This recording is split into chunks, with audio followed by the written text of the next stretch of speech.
오늘 함께 은혜 받을 말씀은 우리 시편 23편 5절 말씀입니다. 우리 시편 23편 5절 말씀입니다. 우리 찾으셨으면은 한 목소리로 함께 말씀을 합독하도록 하겠습니다. 우리 같이 말씀 합독합니다. 주께서 내 원수의 목전에서 내게 상을 차려 주시고 기름을 내 머리에 부으셨으니 내 잔이 넘치나이다. 아멘. 우리 1절부터 4절까지 쭉 기억이 나세요?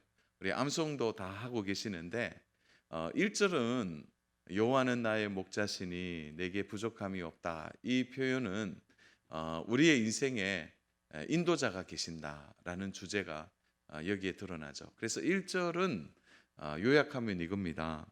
우리 인생에 가이드가 있다. 우리 인생에 가장 좋은 가이드가 있다. 믿으세요? 우리에게 인생에 가장 좋은 가이드가 있다. 그리고 그 가이드는 얼마나 탁월한지 누구보다도 우리를 너무 잘 아신다. 그 가이드는 누구보다 우리를 너무 잘 아신다는 거죠.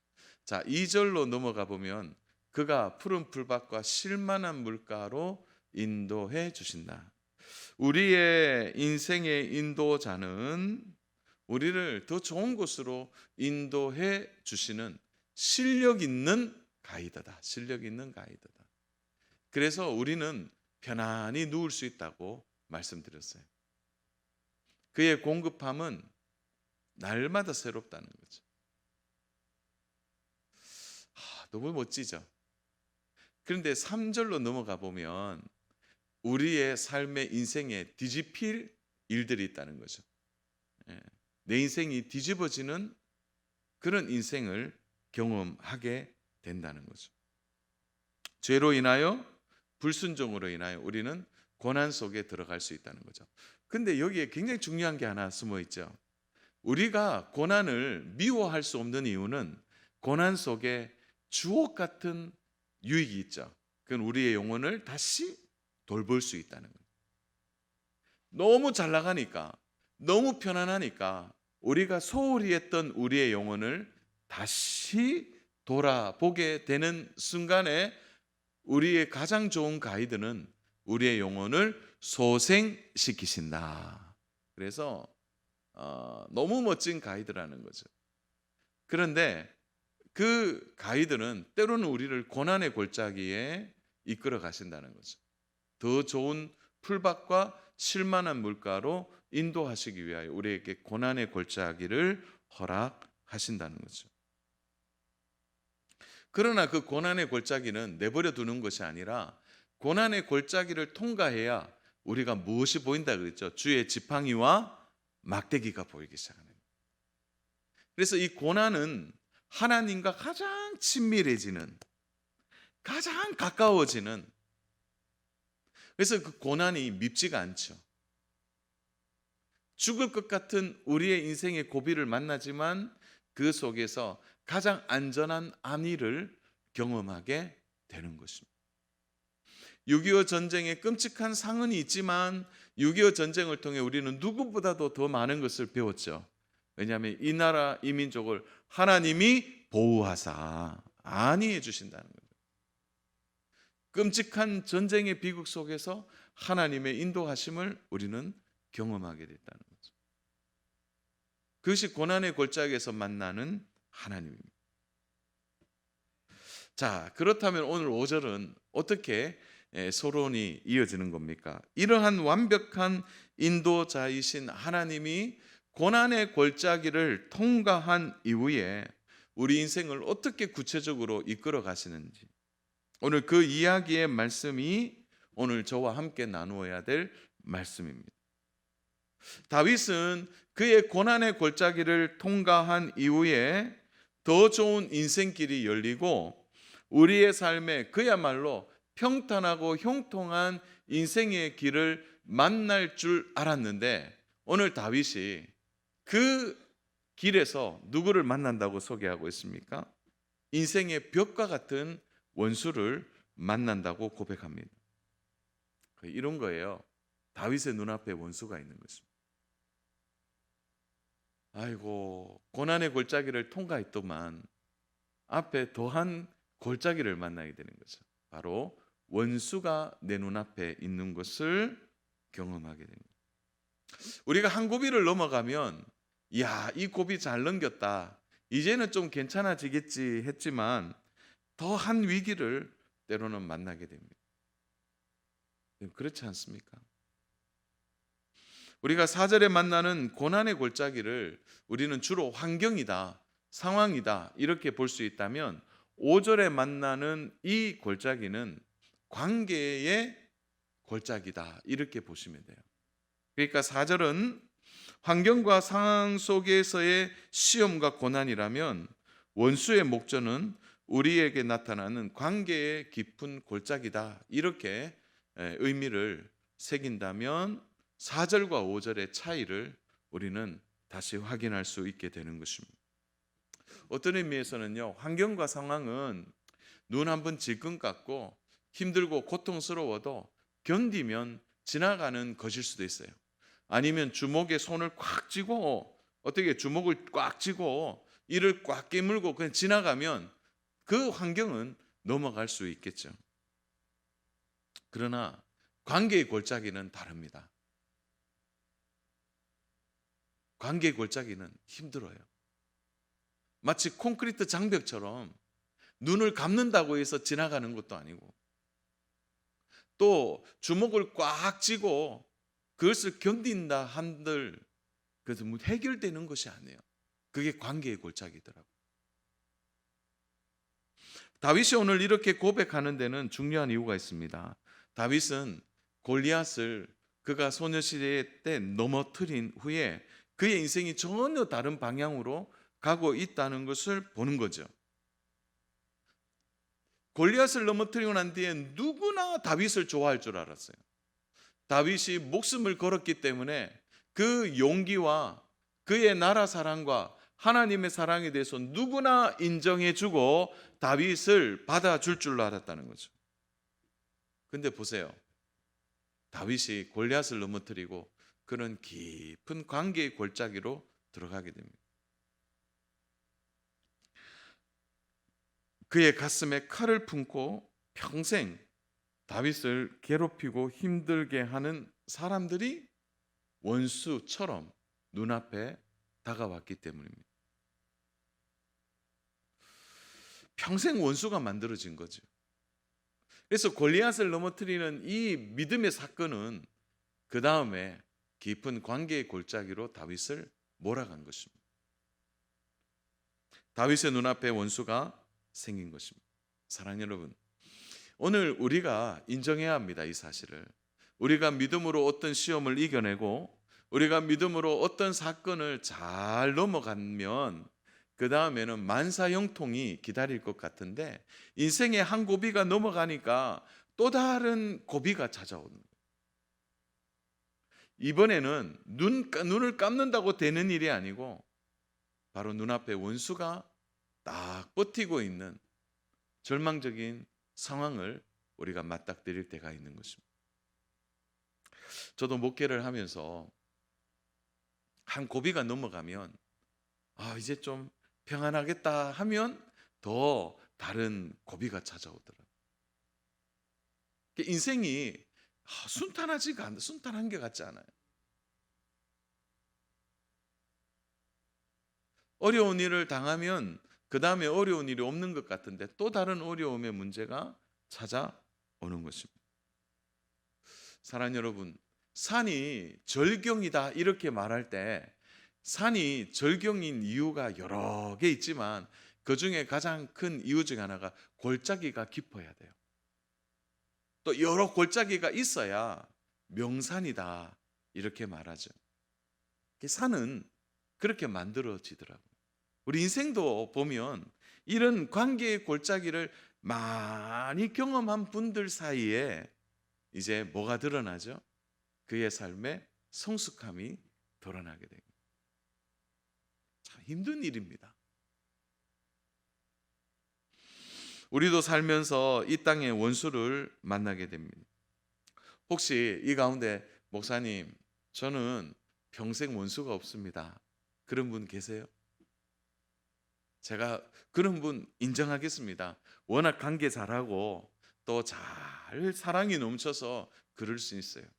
그러나 진짜 원수가 없을까요? 있습니다. 나를 불편하게 만들고 나를 힘들게 말한 원수가 우리 앞에 있는 것입니다. 오늘 다윗은 그 원수를 어떻게 표현하고 있죠? 우리 5절을 한번 잘 보십시오. 5절을 보면 내 원수의 목전에서, 원수가 멀리 있는 것이 아니고 가장 가까운 곳에 원수가 있다라고 말합니다. 저는 다윗이 오늘 우리의 인생과 전혀 떨어진 사람이라고 생각지 않아요. 다윗은 정말 현실적인 이야기를 하고 있는 거죠. 그 원수가 바로 눈앞에 있다는 거죠. 사랑 여러분, 우리 인정되지 않나요? 원수는 눈앞에 있습니다. 원수는 눈앞에 있습니다. 아직도 제가 기억이 나는데 예전에 할머니 할아버지가 이렇게 나와서 퀴즈를 맞추는 프로가 있더라고요.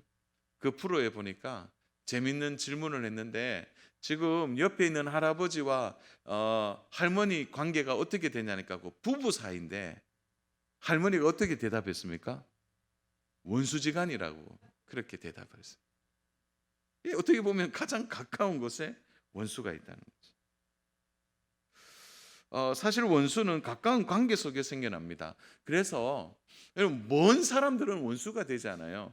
가끔 교회 안에 갈등이 있고 교회 안에서 시험 드는 성도님들을 만날 때 가까이에서 보면은 어떻게 되느냐? 교회 안에 가까운 사이일수록 관계가 깨어지니까 원수가 되더라고요.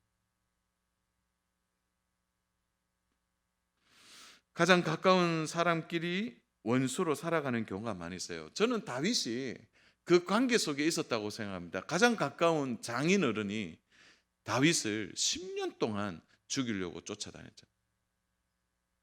그리고 다윗이 가장 사랑했던 아들 압살롬이 다윗을 죽이려고 했는 거예요.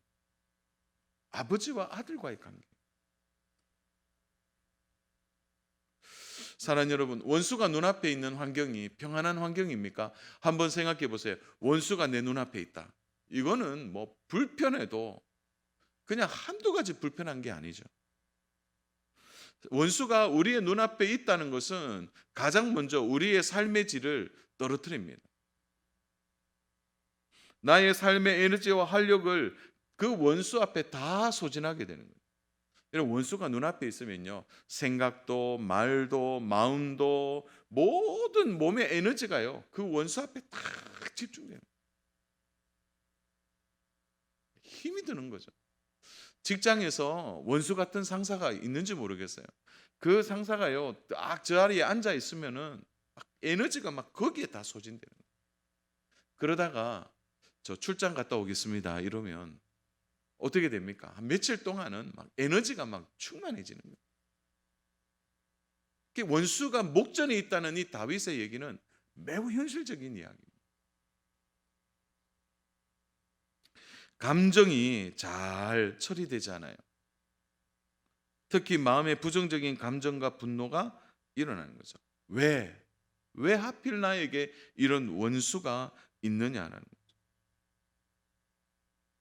근데 사랑하는 여러분, 참 우리의 마음을 더 아프고 힘들게 하는 거 있죠. 그게 뭐냐? 하나님의 말씀이에요.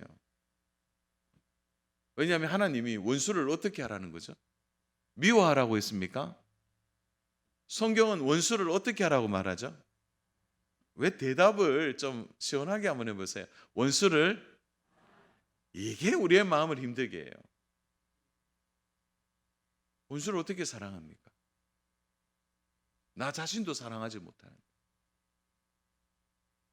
머리로는 그렇게 해야지 알고 있어요. 오늘 집에 가면 화해해야지. 오늘 집에 가면 다시 손을 내밀어야지. 내가 인정해 주어야지.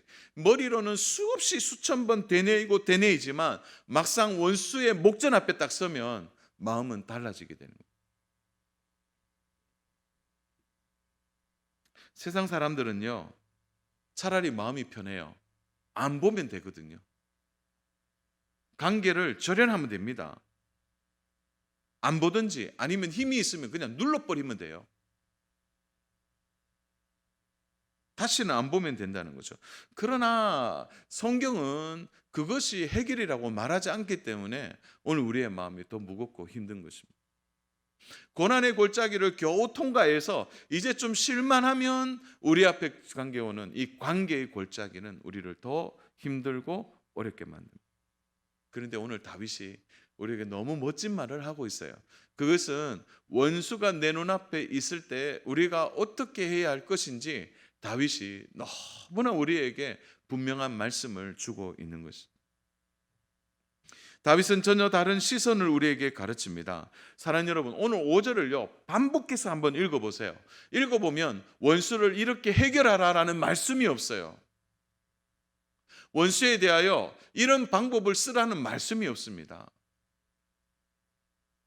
오히려 다윗은 원수는 우리 눈앞에 있습니다. 정직하게 이야기하고 난 이후에 원수를 어떻게 하라는 말씀이 아니고 우리의 시선이 어디에 있어야 하는지를 다윗은 말하고 있는 거예요. 우리 5절 한번 찾아서 한번 다시 읽어볼까요? 우리 5절 같이 읽습니다. 시작. 주께서 내 원수의 목전에서 내게 상을 차려주시고 기름을 내 머리에 부으셨으니 내 잔이 넘치나이다.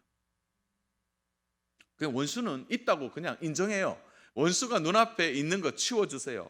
원수 좀 저거 망하게 해주세요. 원수 꼴도 보기 싫어요. 그렇게 말하지 않고 원수는 그냥 눈앞에 있습니다. 그런데 다윗이 어디에다 말하고 있는 거예요? 그 원수의 목전에서 하나님이 무슨 일을 하는지에 대하여 주목하라고 말하고 있는 거예요. 하나님이 무슨 일을 하고 있는지, 하나님이 나에게 하시는 일이 무엇인지에 거기에 시선을 두라고 하는 겁니다. 자, 오늘 제가 하고 싶은 이야기가 이 얘기예요. 원수가 눈앞에 있는데 하나님이 나에게 하시는 일이 뭡니까? 내게 뭘 하시죠 지금? 내게 상을 차려 주신다는 거예요. 저는 오늘 이 말씀이 오늘 우리의 위로가 되고 오늘 우리의 영적 힘이 되는 말씀입니다. 저 이 말씀 묵상하다가 정말 울을 뻔했어요. 너무 감사했어요. 왜냐하면 우리는 늘 원수에게 시선을 둬요. 눈앞에 있으니까. 그런데 오늘 다윗이 말해요. 아니야, 하나님이 하시는 일에 좀 주목하라는 거예요. 하나님이 어떤 일을 하시죠? 우리에게 상을 차려주신대요. 이 상은 상급이 아닙니다. 오늘 여기서 말하는 이 상은 상급이 아니고 식탁이에요. 식탁. 왜 우리 그런 말 하잖아요. 문 열고 뭐가 들어간다 그러죠. 자, 얘들아, 지금 뭐가 들어간다 그러죠? 밥상 들어간다 그러죠. 밥상이 들어가는 거예요. 밥상. 그래서 좀 고상하게 표현하면 만찬을 하나님이 준비해 주신다는 거예요. 우리식으로 표현하면 밥상이 들어가는 거예요. 밥상이. 원수가 눈앞에 있는데 하나님이 하시는 일은 밥상을 차려 주신다는 거예요. 이런 거예요. 야, 앉아봐라. 내 지금 밥상 가지고 들어가니까 앉아라. 근데 원수는 바로 눈앞에 있어요. 그런데 하나님이 밥상을 차려서 음식을 먹여주시는 거예요. 이유가 뭡니까? 힘을 내라는 거예요. 힘을 내.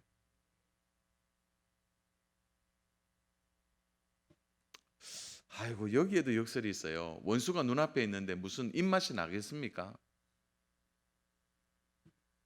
원수가 눈앞에 있으면요, 살맛도 안 나고 입맛도 없는 것입니다. 그런데 하나님이 밥상을요 서둘러서 앞치마막 하나님 두르시고 한번 상상해 보세요. 맛있는 밥상을 차려서 딱 가지고 가고 이렇게 얘기하는 거예요. 먹어야 힘이 나지. 입맛이 없다고 이거 먹어봐. 입맛이 돌아와. 없던 입맛도 생기고, 그리고 원수가 눈앞에 있지만 원수를 이길 힘을 너는 얻게 될 거야. 그래서 하나님이요 앞치마를 탁 두르시고요 밥을 떠서요 먹여주시는 거예요. 한번 상상해 보십시오. 주 안에 사랑하는 여러분, 하나님의 관심은 원수가 아닙니다. 하나님의 관심은 우리예요. 우리는 온통 원수만 보입니다. 그 원수 때문에 내 인생이 이렇게 됐다는 거예요. 그 원수 때문에 내가 이런 삶을 살아간다는 결과론 앞에 우리의 마음이 붙들릴 때가 있는 거죠. 온통 원수에게 집중하는 거예요. 자녀 여러분, 우리가 신앙이 깊어지고요, 또 우리 안에 이 신앙 때문에 나타나는 가장 큰 변화 중에 하나가 이거 아닙니까? 원수도 내 인생 앞에서 지나가는 안개와 같다는 거예요. 이제 그거 깨달으면 우리의 신앙이 깊어지고 성숙한 것입니다. 우리 여기에 이제 연세가 드신 분들이 계시는데 세월을 살아보시니까 어떠세요? 저는 아직 50대라 막 아직 혈기가 있는 것 같아요. 그런데 70이 되고 80이 되시니까 인생 다 지나가서 보시니까 어떠세요? 아무것도 아니죠.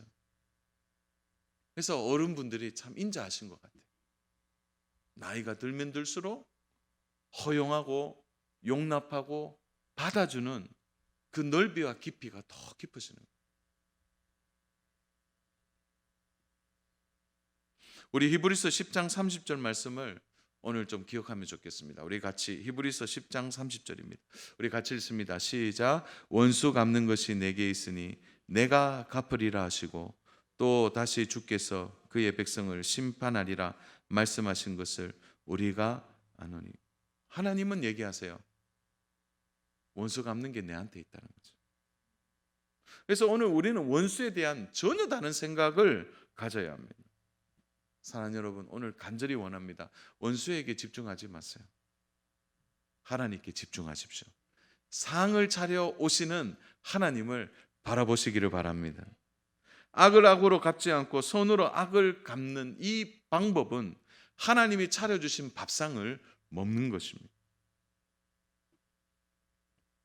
만약 다윗이 원수에게 집중했다면 다윗의 인생 스토리는 다시 달라졌을 것입니다. 예를 들어 사울이 동굴 안에서 발을 감추고 있을 때 뒤에서 칼을 들고 잘 됐다, 내가 한번 끝내보자라고 그에게 했을 때, 또한 사울이 장막에서 굴굴 잠을 자고 있을 때 그의 다윗의 손에 들려진 창을 가지고 이제는 고생 끝 하고 창으로 이 사울 왕을 찔렀더라면, 다윗의 목전에 있는 원수를 그렇게 제거했다면 다윗의 인생은 속 시원했는지도 모르겠어요. 그러나 저는 그렇게 생각하잖아요. 다윗의 인생은 더 꼬이고 더 어려웠을 것입니다. 사랑하는 여러분, 본능대로 살면요 편합니다. 내 생각대로 하면요 편해요. 그러나 신앙이 뭡니까? 그것은 나의 본능을 거스리는 것이고, 신앙은 나의 생각을 쫓는 것이 아니라 하나님의 말씀을 쫓는 거 아닙니까? 다윗은 원수에게 집중하지 않습니다. 원수보다 하나님께 더 집중하고 하나님의 때를 기다리는 하나님의 주권을 다윗이 믿은 것입니다. 사실 우리가 살다가 왜 조급해집니까? 왜 계속 조급해지고 또 조급해지는 이유가 뭘까요? 그것은 인생의 주도권이 원수에게 있는 것처럼 느껴지기 때문에 그렇습니다. 야, 저 원수 대단한데? 저 원수가 내 인생을 좌우지할 것 같은 거예요. 오늘 우리가 병 앞에 왜 마음이 약해지고 오늘 우리에게 찾아오는 병 앞에 우리의 마음이 무너집니까? 그 병이 내 인생을 주도하는 것처럼 느껴지기 때문에 그래요. 갑자기 벼락처럼 찾아온 암의 소식이라든지 또 갑자기 큰 중병이 나에게 왔다 하면 다리가 풀리고 힘이 풀리고 그냥 그 자리에 펄썩 주저앉는 이유가 뭡니까? 그 인생, 내 인생을 이제 병이 주도하고 이끌어가는 것처럼 느껴지기 때문에 그래요. 그렇지 않습니다. 사랑하는 여러분, 내가 병이 들어도 나에게 큰 중병이 찾아와도 우리는 하나님의 주권을 믿어야 합니다. 우리의 원수 앞에서 내가 조급해지고 답답해지긴 하지만 그 원수를 결정하는 분은 하나님이시다는, 하나님의 주권을 믿어야 하는 것입니다. 언제 하나님이 우리에게 인생에 개입하실지 모르겠어요. 언제 그 원수를 다룰지는 모르겠습니다. 그러나 사랑하는 여러분, 반드시 우리가 기억해야 될 것은 하나님의 다스리심입니다. 사랑하는 여러분, 힘이 있습니까? 그럼 더욱 조심하셔야 합니다. 능력이 된다고 생각하십니까? 그래서 얼마든지 내 눈앞에 있는 원수를 제압할 수 있다고요? 그러나 내 뜻대로 해서는 안 됩니다. 하나님의 방법대로 해야 되는 거예요. 오늘 다윗이 우리에게 가르치는 것이 이겁니다. 원수의 목전에서 내게 밥상을 차려주시는 하나님을 바라보라는 거예요. 우리는 원수를 만날 때마다 지극히 정상적인 반응을 합니다. 원수를 어떻게 물리칠지, 그 원수 앞에 어떻게 반응해서 내가 힘이 더 있어 보이는 것처럼 나를 나타내야 될지 모르겠어요. 그러나 우리가 해야 할 일은 하나님과 나의 관계를 돌아보는 것입니다. 하나님이 밥상을 차려오시는데 차려오시는 밥상을 우리가 보지 못한다면 이것이 가장 어리석은 일이 되는 것입니다. 사랑하는 여러분, 밥상을 차려주시고 손을 들어 우리의 입에 먹을 것을 먹여주시고 힘을 내라고 하시는 그 주님을 만나면 우리는 더 이상 원수에게 집중하지 않게 될 것입니다. 베드로는 자신을 이기지 못했습니다. 자신의 힘으로 예수님을 지켜줄 수 있다고 생각했지만 그는 무참히 무너졌습니다. 예수님이 십자가를 지는 그 밤에 그는 가장 가까운 제자임에도 불구하고 예수님을 3번이나 부인하고 예수님을 저주했습니다. 십자가의 사건이 있는 깊은 밤 그는 가장 큰 실패의 골짜기를 지나가고 있었다. 사랑하는 여러분, 실패한 베드로에게 예수님이 찾아오셔서 하신 일이 뭡니까? 베드로에게 평생 잊지 못할 일을 경험하게 하셨어요. 그것은 예수님께서 직접 구운 떡을 그리고 잡아온 그 물고기를 구워 식탁을 베드로에게 차려 주신 것입니다. 베드로를 책망하거나 베드로를 비난하지 않으셨습니다. 베드로에게 다시 힘을 내도록 정성껏 우리 예수님이 밥상을 차려 베드로 앞에 내어주신 거예요. 그리고 베드로에게 하신 말씀이 뭡니까? 내 양을 먹이라 이렇게 말씀하셨어요. 저는 이렇게도 해석합니다. 베드로야, 너는 내 가족이야. 베드로 다시 시작하면 안 되겠니? 베드로에게 말씀하는 거예요. 베드로 힘내. 그리고 내 양을 다시 먹이면 좋겠어. 이것이 베드로에게 차려주신 밥상입니다. 사랑하는 여러분, 오늘 우리가 만나는 원수가 눈앞에 있습니다. 너무 거칠고 힘듭니다. 솔직히 원수가 내 눈앞에 있는 것은 힘든 일입니다. 원수가 없었으면 좋겠지만 우리는 그 원수 앞에 우리는 또 다른 기대를 가져야 합니다. 그것은 우리에게 상을 차려주시고 기가 막힌 밥상으로 우리에게 힘을 주시는 하나님의 은혜를 우리가 만나야 하는 것입니다. 원수는 지나가면 또 원수가 생길 겁니다. 하나님의 약속이 어디에 집중되어 있는지를 우리는 꼼꼼히 살펴봐야 합니다. 내 인생이 뒤집어졌을 때 소생시키는 하나님이 계셨잖아요. 고난의 골짜기에서 주의 지팡이와 막대기는 번쩍입니다. 아니하시는 하나님을 만났습니다. 원수의 목전에서 답답하고 힘들고 거친 인생을 살아가는 것처럼 힘이 드는 그 순간 우리에게 따뜻한 밥상을 차려주시는 하나님의 손길을 우리는 만날 수 있게 되는 것입니다. 사랑하는 여러분, 기막힌 것은 어렵고 힘들수록 하나님의 도우심과 안위와 보호하심은 더 크게 우리 가운데 있다는 것입니다. 그래서 사랑하는 여러분, 우리는 의도적으로 우리의 마음을 정리해야 합니다. 원수가 나에게 있지만 그 원수 앞에서 나에게 식탁을 차려주시는 놀라우신 하나님에 대한 확신을 갖고 있어야 합니다. 원수가 앞에 계십니까? 오히려 식탁을 차려주시는, 밥상을 차려주시는 하나님을 매일매일 만나기를 주님의 이름으로 축복합니다. 우리 한 가지만 좀 더 보려고 해요.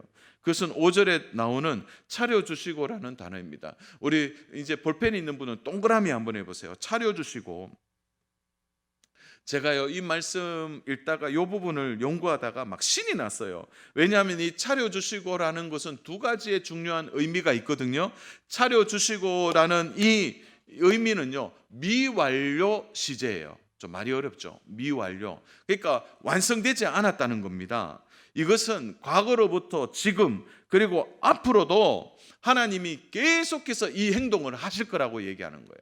그러니까 차려주시고라는 거는 한 번 차리고 끝 이렇게 되는 게 아니에요. 야, 오늘은 밥 먹고 가라, 내일은 없다, 이 말이 아니고 우리 앞에 원수가 있어서 힘들고 어렵고 답답하는 순간마다 하나님이 어떻게 해요? 앞치마를 두르시고 정성껏 따뜻한 밥상을 또 차려주시는 거예요. 하나님은 내일도 차려주시고 모레도 차려주시고 아멘 할 때까지 계속 할 거예요.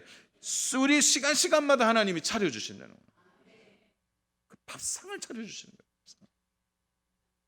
그래서 이거 미완료 시제로 돼 있는데 제가요 막 호해를 불렀어요. 이야, 우리 하나님이시구나. 역시 오는 재료가 떨어져서 밥상을 차릴 수가 없습니다, 이렇게 말씀하지 않으신다는 거예요.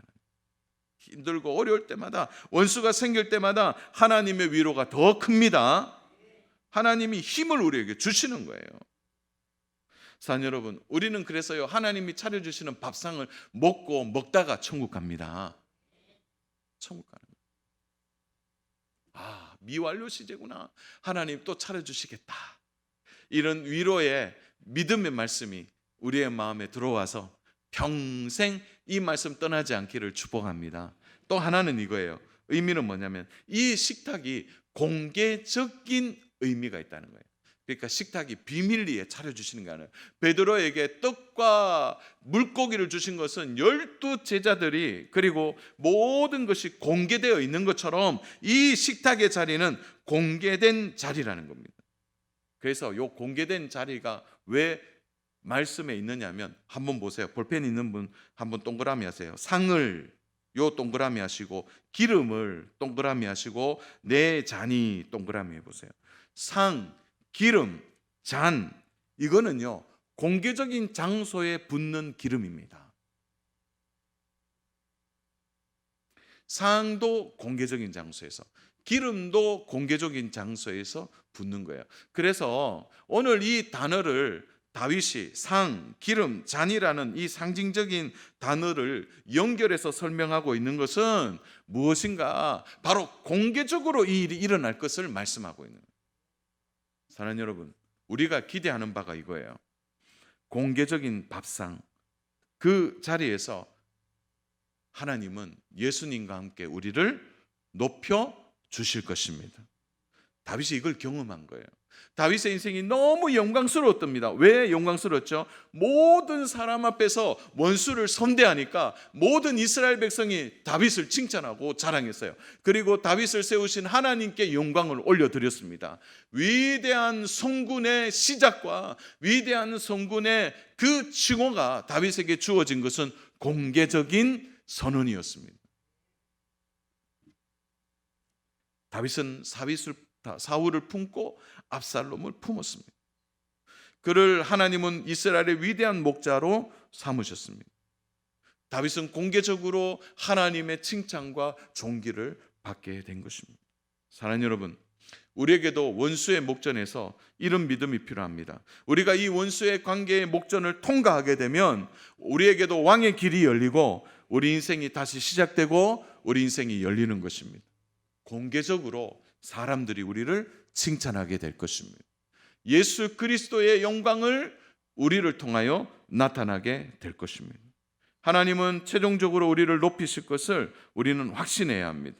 원수들의 모욕과 조롱과 비방과 낙심에도 우리가 넘어지지 마시고, 주님이 공개적으로 나를 세우시고 칭찬하시고 영광 받으시겠구나, 이것을 믿고 오늘 주님의 밥상을 받고 힘을 내는 우리 믿음의 성도님 되시기를 주님의 이름으로 축복합니다.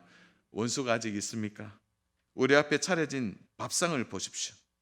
영적으로 우리의 삶의 관계 속에서 때로는 실패하고 넘어진다 할지라도 우리의 영혼을 성숙시키시고 결국 공개적으로 우리를 높이실 그 복되신 하나님을 믿으시고, 원수의 목전에서 상을 차려주시고 기름과 잔을 우리에게 허락하시는 그 하나님의 은혜를 믿고 오늘도 믿음으로 한 걸음 한 걸음 나아가는 저와 믿음의 성도님 되시기를 주님의 이름으로 축복합니다.